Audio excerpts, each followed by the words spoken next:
Surat cyber ક્રાઇમને મોટી સફળતા મળી છે। શાકભાજીવાળા બની આરોપીઓને ઝડપી પાડ્યા હતા। ઝારખંડના ગિરિડીહમાંથી 2 આરોપીઓની ધરપકડ કરવામાં આવી છે। 10.65 લાખની ઓનલાઈન ઠગાઈની ઉકેલવામાં આવી છે।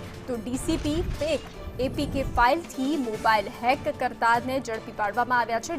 ડીસીપીનું આવું નિવેદન સામે આવ્યું છે। બેંક ખાતામાંથી લાખો રૂપિયા ઉડાવ્યા હતા। તો સુરત સાયબર ક્રાઇમને મોટી સફળતા મળી છે।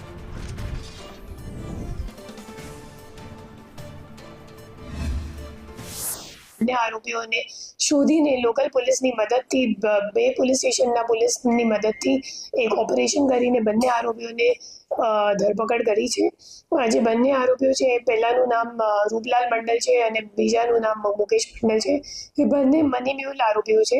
સો એપીકે ફાઇલ નામમાં ફ્રોડમાં જે પૈસા ગયા હતા એ રૂપલાલ મંડલના 2 ખાતાઓમાં ગયા હતા અને રૂપલાલ મંડલ પછી આ ખાતાઓમાંથી પૈસા વિડ્રો કરીને મુકેશ મંડલને આપતો હતો।